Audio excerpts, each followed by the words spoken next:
Hi, everyone.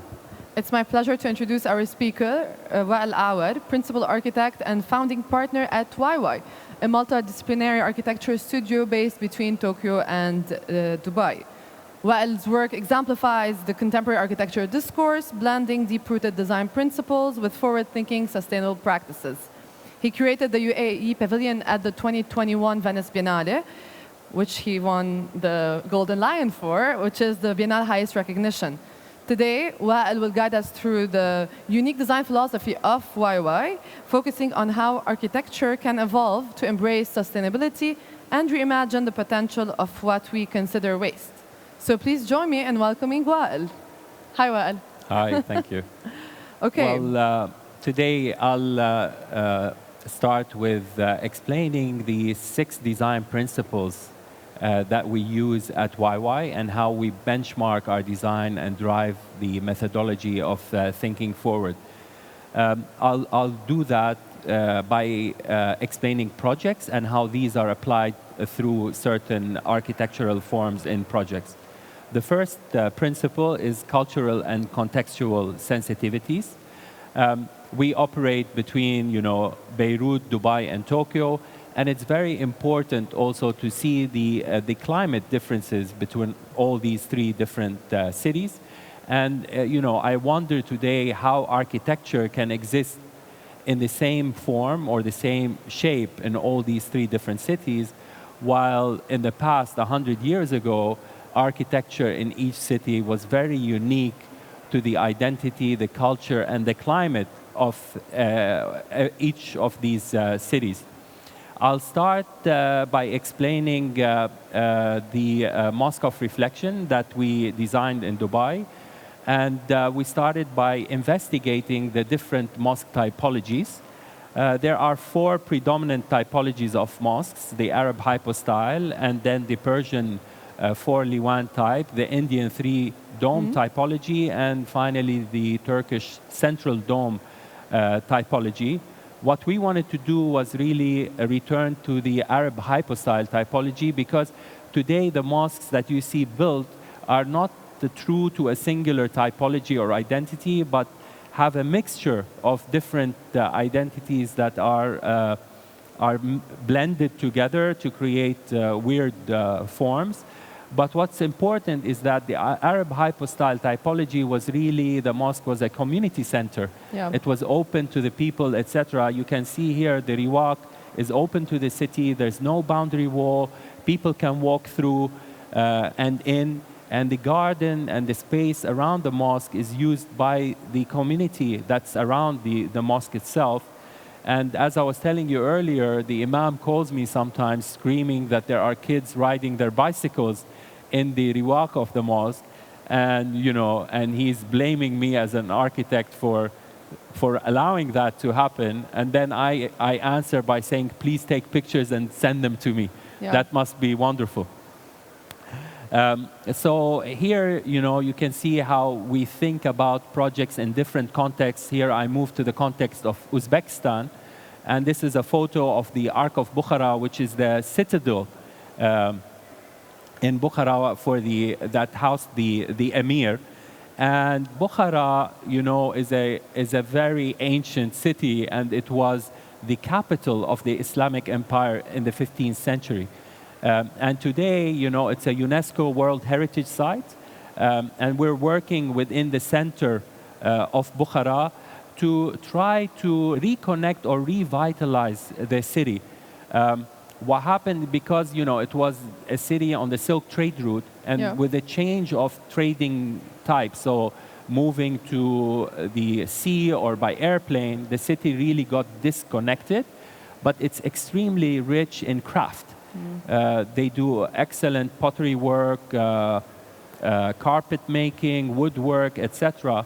And the importance for us is really to reconnect the city with the global design scene, like what's happening with Murano, and no longer just cater for the tourist, and try to elevate the craft to a different level.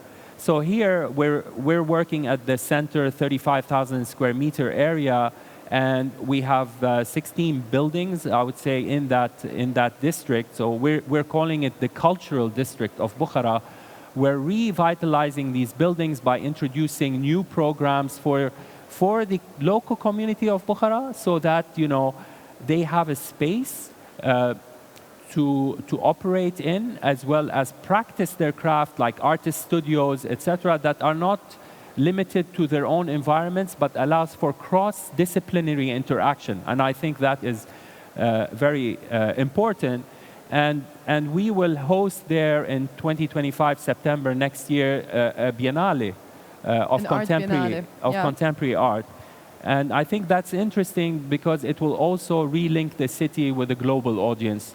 And the artists themselves will start to work with the local craftsmen, and that will help elevate the craft again. So two different projects. So we saw a project in Dubai and another one in Bukhara. So how do you tailor your design principles to fit different contexts? Yeah, I mean, this is where we really study the context extensively in detail. It's not about a one trip.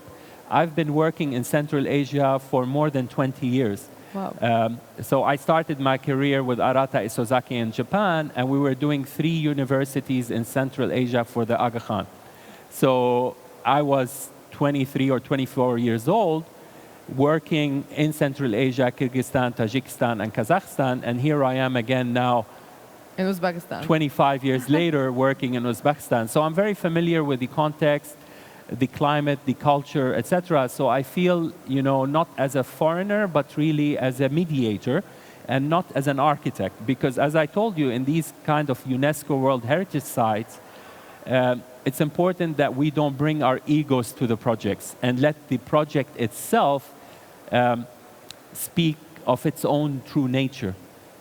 So that's very, very important. But here in Bukhara, what we're trying to do is also kind of reconnect the city together because of, we spoke about, layering, because of history, 3,000-year-old city, so it's layered on top of each other, and that creates, you see, disconnections. Here, the Magoki Atori mosque, which you see on the right, is super disconnected from the entire context, and that's a 10th century building.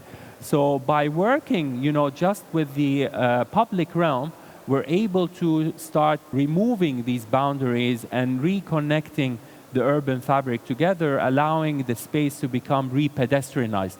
But today, the city, of course, it introduces the car. We're trying to remove the car, again, from this UNESCO World Heritage Site and just allow for full pedestrianized zones. And yesterday, as I walked in Athens, a lot of districts are pedestrianized. And this is what historical cities should be about, And from that city center, we're branching out now to identify cultural routes and other monuments on these cultural routes and start to connect them with the overall, let's say, vision of the city. And here you can see the Samanid Mausoleum. It's a 10th century structure that is the first brick-fired building in Central Asia. And it has 85 different bricklaying techniques on its facade.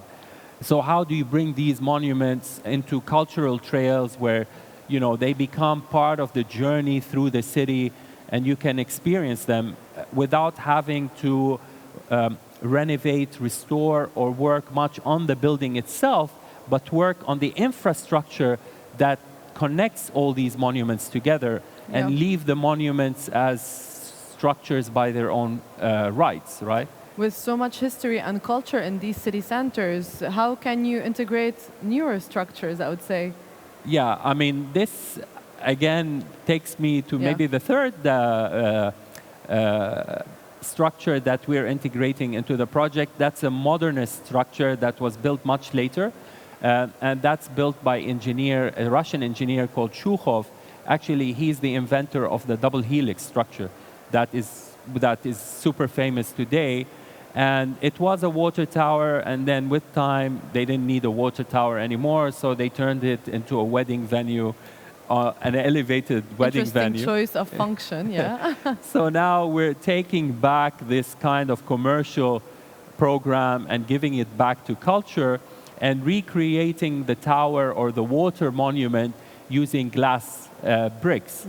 So again, what you build, you have to build in extreme contrast. And I think that's why we go with glass brick, because if we try to mimic the local mud brick, it's, we're not trying to hide our intervention. We need to give the old its own space and its own right, rather than try to blend with it and cause a confusion of what is old and what's new. And not erasing the new architecture also. Right, absolutely, absolutely.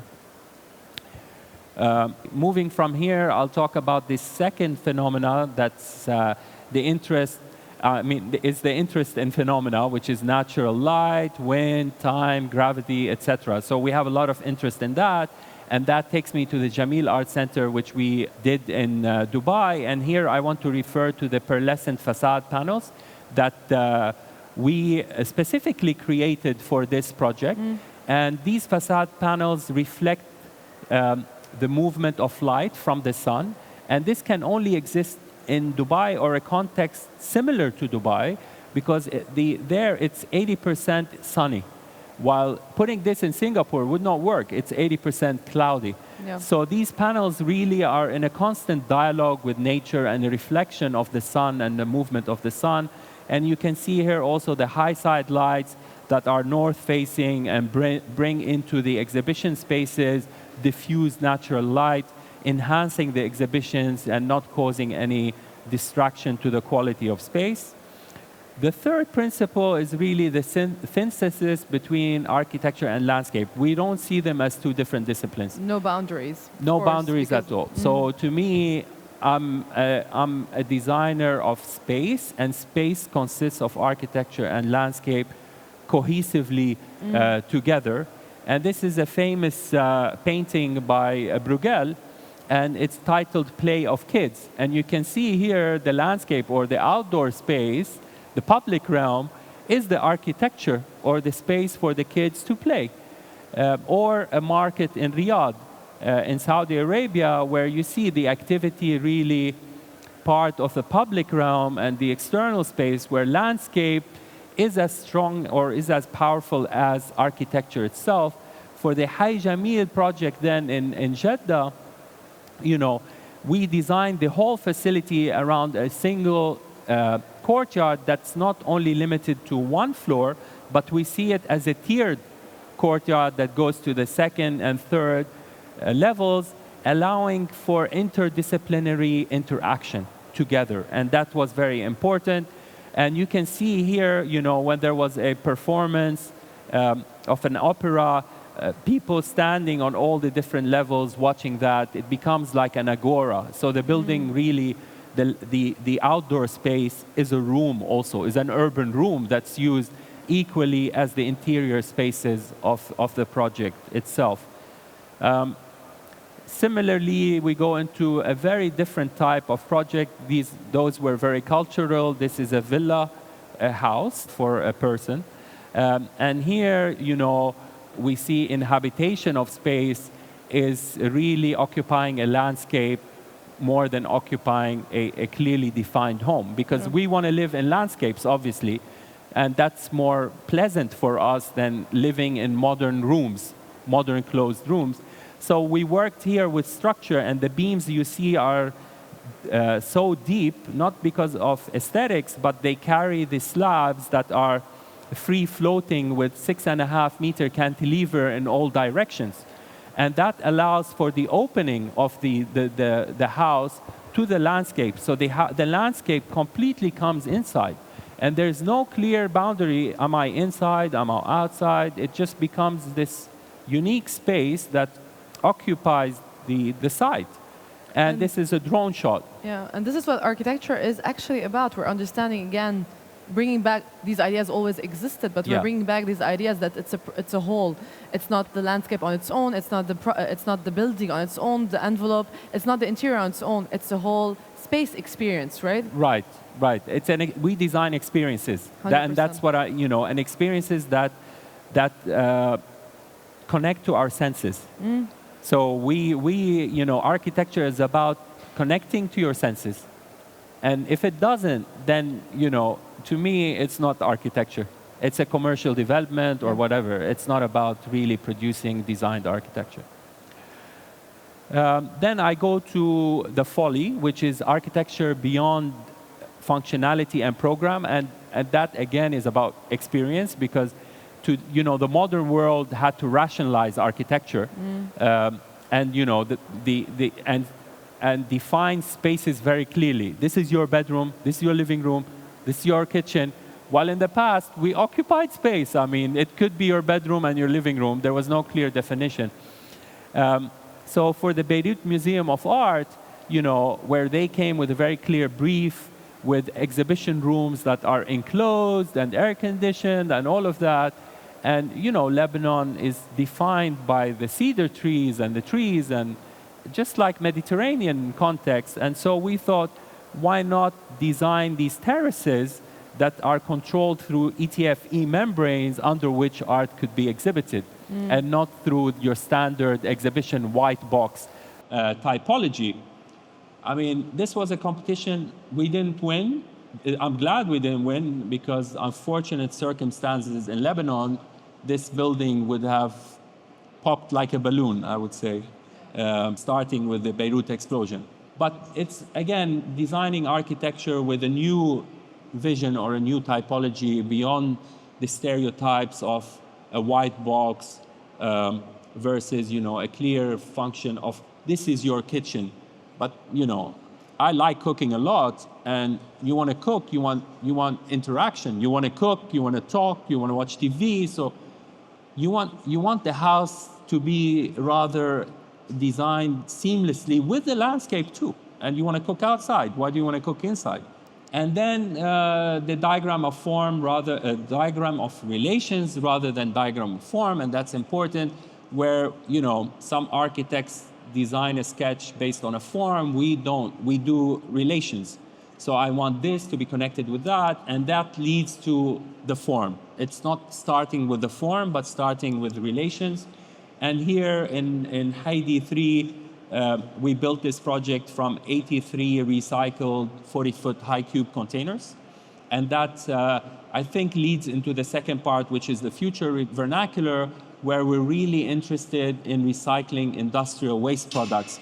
And, the shipping container here these were all recycled, because Dubai has the largest port, one of the largest ports in the world, and they dispose of so many containers. So we took those and built this facility using these containers. It also speaks about, the relationship between landscape and architecture. There's 50-50% in the plan. You can see it here that in and out are connected around these nice gardens that creates a seamless flow between all these functions or facilities. Yeah. Finally, we move into the future vernacular, which is really where my interest mostly lies. And this is about sustainability and the climate crisis we face today. So we have a lab in which we do a lot of material research and testing. And the lab, to me, is like the most easily cafe in Star Wars. So it's a place where species from all over the planet come together to engage in dialogue and discussions. And, it's about multidisciplinary approaches. So we bring in material scientists, we bring in biologists, we bring in architects, we bring in contractors, fabricators, and it's very important to mix these disciplines together, because it's only where innovation starts to happen, yeah? And the lab is not an independent entity from the design firm anyways. They are spatially separated, but the team that work in the office work in the lab, and the lab and the team in the lab work in the office. So there's no separated team. So then the knowledge is continuously transferred between the two spaces. What inspired you to start this lab initially, and Yeah. Also, what inspired your interest in using industrial waste as a material in architecture? I That's really want to the start with that. yeah. So that's the most important question. So in 2018, 2019, I started thinking, okay, what's my responsibility as an architect in this climate crisis? Yeah. Okay, and you can see the slide here. Today we're moving from a population of 7 billion to a population of 10 billion, and Bill and Melinda Gates Foundation report issued in 2019 at that time states that we need to build the equivalent of one New York City every month over the next 40 years to meet this exploding population. So imagine the amount of construction that needs to happen. And what is the responsibility of the construction industry in this climate crisis? In energy efficiency and energy waste, it is 40% responsible for pollution. And in terms of material extraction, we extract 40% of the planet's resources. So it's depletion of resources, We are constantly eating from the planet. So grosso modo, we're responsible for 40% of this climate crisis. So today, what do I do as an architect in the 21st century? This was not a problem of the 20th century architect. And here, I love this photo. It was a photo that was taken of all the great modern architects. And it was Philip Johnson's birthday. And you can see in this photo, Zaha Hadid, Ram Koolhaas, everyone. Peter Cook, everyone. But what really, captivates me in this photo is that they're all wearing the same suit, except Arata Isozaki having a slight differentiation with the bow tie, and Ram being a rebel, not wearing anything, bow tie, etc. But, everyone comes from a very distinctive and different culture. So it got me thinking, why did they choose to wear the same costume? And, how can we today in the 21st century define the new architect? And that was very important. And that what's got me started thinking. And of course, I participated in the Venice Biennale, and there you realize that in Europe, here the Philippines and the US also moving from Portland cement because of the climate crisis into wood, cross-laminated timber. But in the UAE, the vernacular architecture is coral. They built with coral. They took coral sections from the ground and used salt from the salt flats to glue these corals together, right? So can we go back to building this way? Impossible. I mean, you would kill all the marine life, and that's absolutely not acceptable. So I started thinking, what is the problem of Portland cement? And you quickly learn that the problem is in the binder. It's in the glue. And it's converting limestone to lime that releases CO2. So could I find a different binder? So then immediately I thought, okay, when they were gluing the corals together, they used salt from the salt flats of the UAE. And in the UAE, 5% of the local geography is made from salt flats. So could these salt flats really offer this solution of replacing lime as a binder in Portland cement? And, salt flats are not a local phenomena, they're a global phenomena. I mean, they're available in many countries. This is in Ethiopia. And Siwa in Egypt, is all built from salt flats of Siwa. It's an 800-year-old town that still stands. And they have exquisite resorts there, actually, that you can visit and have spa time, etc. Because salt is healthy, too, because, it treats a lot of illnesses. And then, again, my fascination with Star Wars, I learned that Mos Eisley Mos Eisley Cafe was the lab's vision, that Lars Homstead, his house is built from the salt flat. I mean, of Tunisia. And that salt flats are carbon sinks. 1 square meter of salt flat absorbs more CO2 than 1 square meter of rainforest. So then we should protect them. So can I really take the salt from salt flats to use as a binder? And that became a big no-no for me. Because we're going back to the same issue that we started with. Which is extraction. Yeah. Yeah. So then I said, this is, I'm really shortcutting. But then I quickly realized that the UAE is the 3rd largest desalinator in the world. And today we have a problem with water, so desalination is a big thing. And the MENA region, Middle East and North Africa, is responsible for 50% of global desalination. So we have the equivalent of 5,000 Olympic-sized swimming pools every day in the UAE of salt that are thrown back into the sea. So, and causing an environmental disaster in the sea. So can we take this salt? And this is where we start, you know, again, my interest in industrial waste as a future vernacular. Because, I mean, in the past, vernacular architecture was material found in nature. This could work, but it's based on extraction mindset, right? So I'm going to cut the mountain to take the stone. It works with biomass, like wood, bamboo, etc. It works very well. But in cases of stone or depends also on the regeneration process of these materials. Yes, exactly. So then we took this brine and started trying to figure out how we can use it to build with it. Simple methods were just putting fabrics, and then they will crystallize, and then they could become structures. But those were soluble structures, and that was a problem, meaning that they could dissolve in water.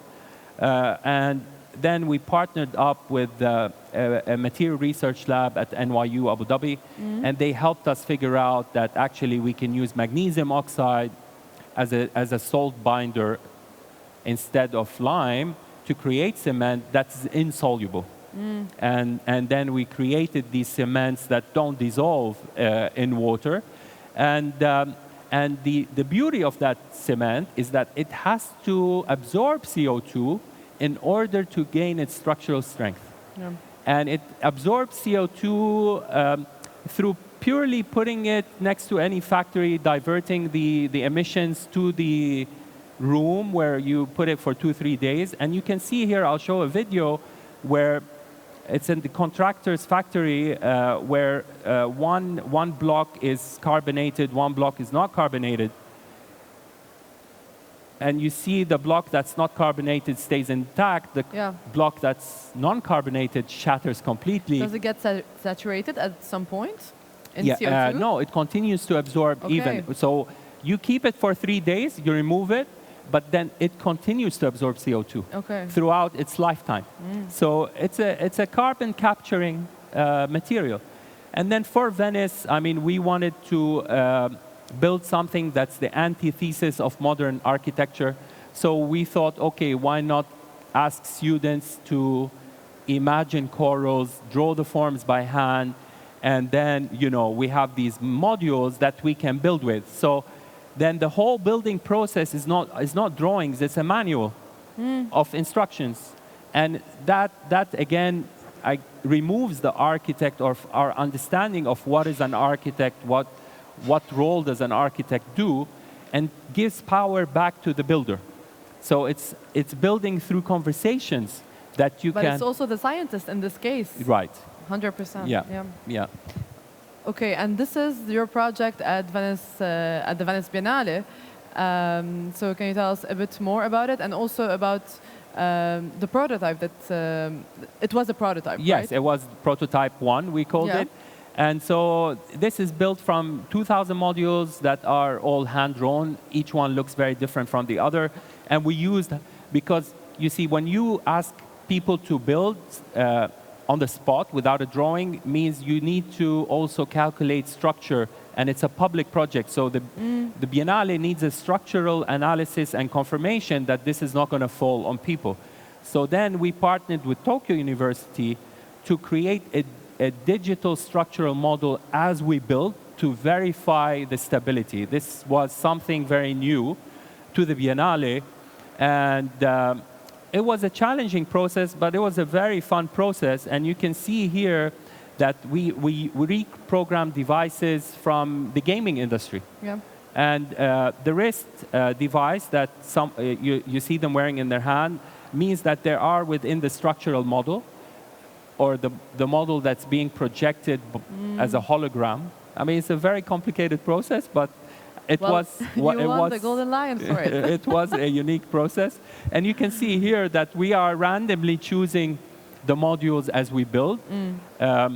And that, we scan the model or create the structural model as we build. You can see it here in the video here.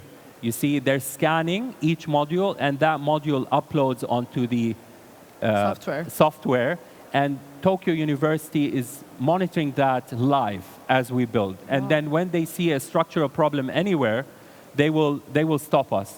And this is final structural analysis that we have for that model, which the Biennale needs to receive to say, okay, this is sound.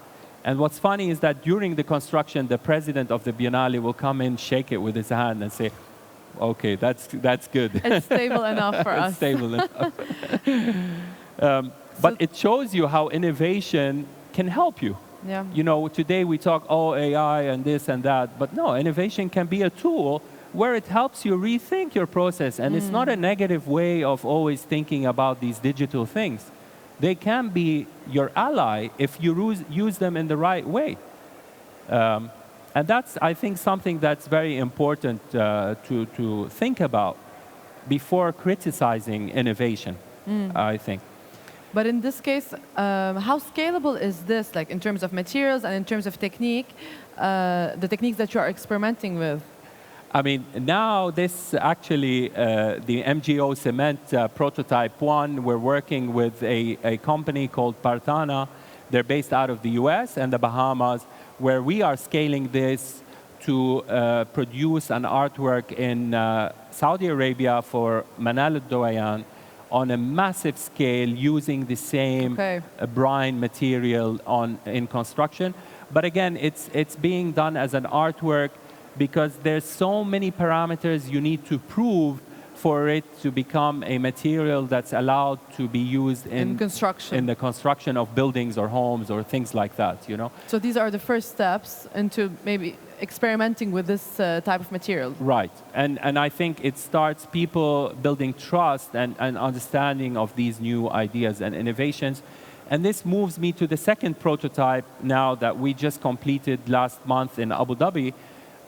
And again, it's inspired from choral forms because it's a vernacular architecture of the UAE.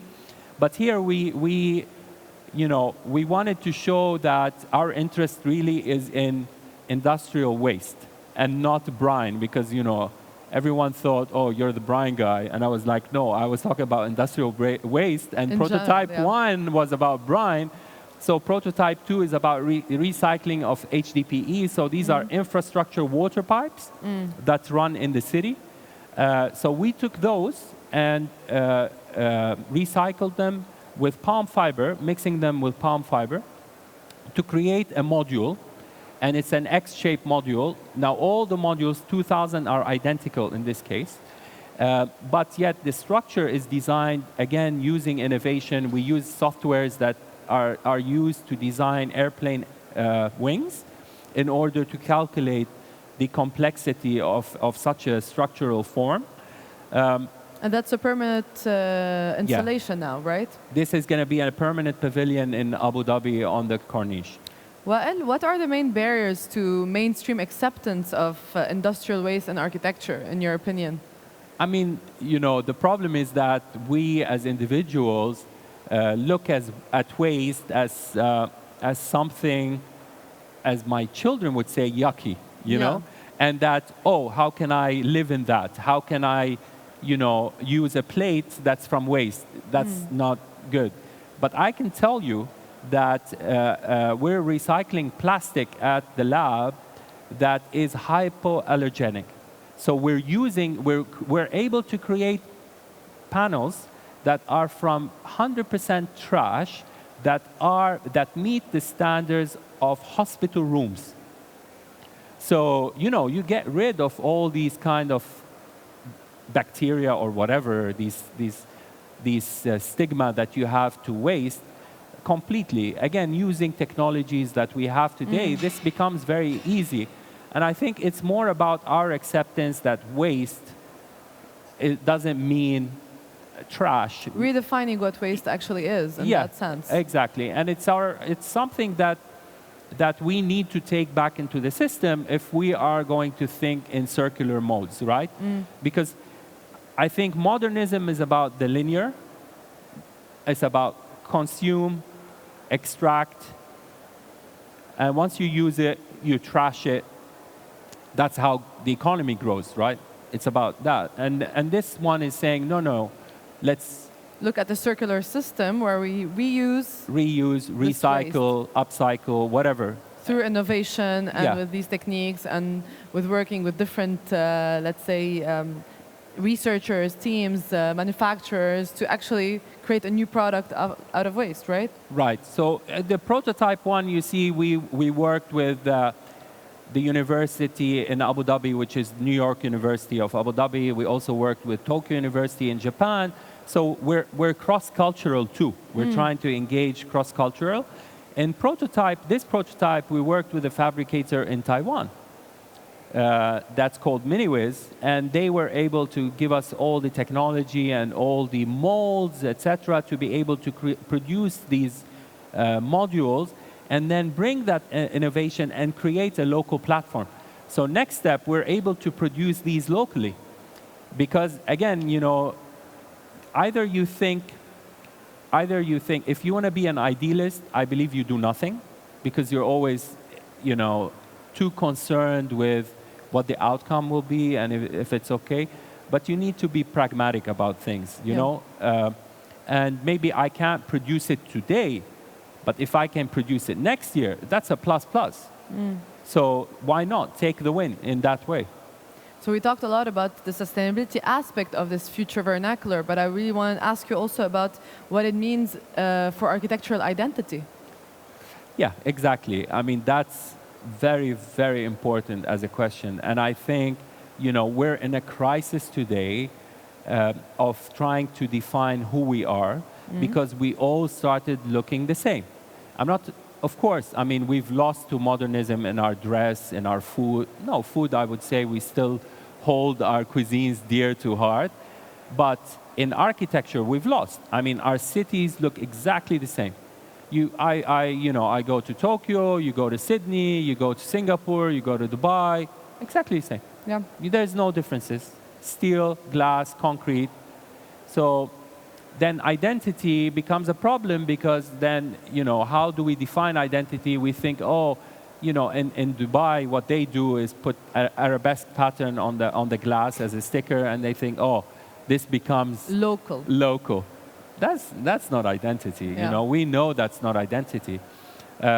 So we need to really have our cities reflect our identity, not because we like the way we look, but once they reflect our identity, they become sustainable to the climate.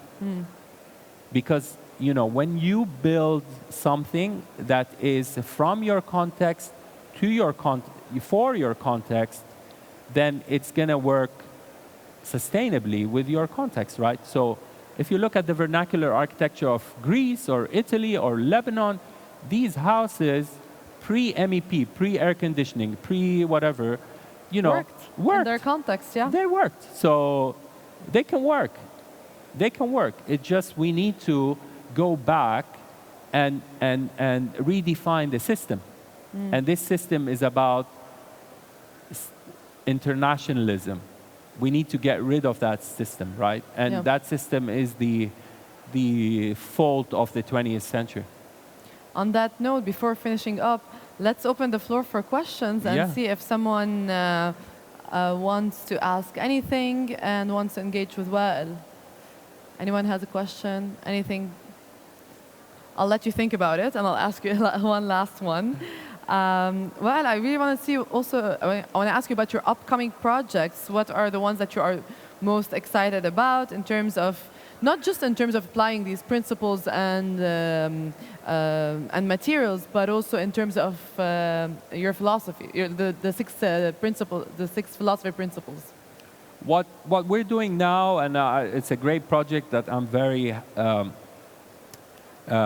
proud of and excited to see completed, is we're doing the design district of Abu Dhabi, which is Miza. It's a warehousing district for the port of Abu Dhabi. Yeah. Again, these were sheds, steel structures that used to exist for storage of all the materials and goods that came into the warehouse. And so we're repurposing these to become artist studios, workshops, cinemas, etc., and give the local community a space from which they can operate especially for design. I mean, or focused on the design fields. And that's now under construction. Phase 1 should be completed by, I think, the mid of 2025, towards the end of 2025. Again, I think this talks about, trying today to repurpose as much as possible. Or if we are demolishing, in some cases, some warehouses, we take the steel and we reuse it. Exactly, in the building of the new structures. And I think, again, given the context of the UAE, where you don't have wood, you don't have the luxury of wood, you don't have the luxury of bamboo, you don't have the luxury of other biomass-based material, we need to reuse or recycle as much as possible, and that's the only way forward. Yeah, and that's one project. I know that there are a lot of others. There's a lot of others, sure. But I have a lot of NDAs signed on them too. Okay, so going back to the audience, if someone has a question for Wael, now is the time for it. There's a question there, There. Hi. Hello. My name is Themis. I'm an architect. I have been into a lot of the vernacular architecture of Greece. We all understand it, how it works, because it's from the materials based there. That's why they produced it. But it works very good in a small scale, as they produced it for their own needs. Now that the cities grow so big, how can sustainability grow within the larger scale? How can this... because I see that you have tried to address it in bigger projects. Is it possible, you think, to actually have sustainability in large scale? Yeah, I think here you're speaking about especially on the use of materials, right? Mostly, yes. True, and that's why I start with about the population growth, right? So we're moving from 7 billion to 10 billion. Vernacular architecture worked at such small scale. But again, here I'm saying vernacular architecture is not the way forward unless it's bio-based. Like bamboo or wood means that it can regenerate or rejuvenate, but it cannot work if it's like on stone, because you're still in the mindset of extracting. Yes, and this is where I introduce the idea of industrial waste moving forward. Okay. So I believe industrial waste can be the new material. Yeah, because I mean it is materials produced by our cities, and it's found in our cities. And it's abundant. Only I was giving the example of reject brine from desalination water. On a daily basis, you can fill up 5,000 Olympic-sized swimming pools of brine, salt, that are thrown back into the sea. So if you take that material, we could do, we did a small, but create a factory that can start producing precast panels for fabrication of houses. I did a quick calculation for the brine alone. We believe we can immediately replace 25% of the cement market. That's a great start. I mean, and I know for a fact that we're going to be desalinating more and more going forward. Water is a huge issue globally. Yes, it will become. So you're going to have more brine. What do you do with the brine? Okay. Thank you. You're welcome. Thank you. How many this prototype modules have? 2,000. It has 2,000 modules. They are identical, but they are different in the amount of palm fiber in each. So you see the color difference in them is the quantity or the percentage of palm fiber, and the reason is that the palm fiber gives it additional strength. So the base has more because it carries the load of the upper units, and as you go up, they become lighter because then there's no load on the higher modules. Thank you so much. I think we can wrap this up well. Thank you for this inspiring presentation. You've given us so much to reflect on, and also for you've shown us the potential of industrial waste. And thank you for defining future vernacular. Thank you. Well, thank you, Wael, for being with us. Thank you. And yes, please, a round of applause. Thank you. Thank you.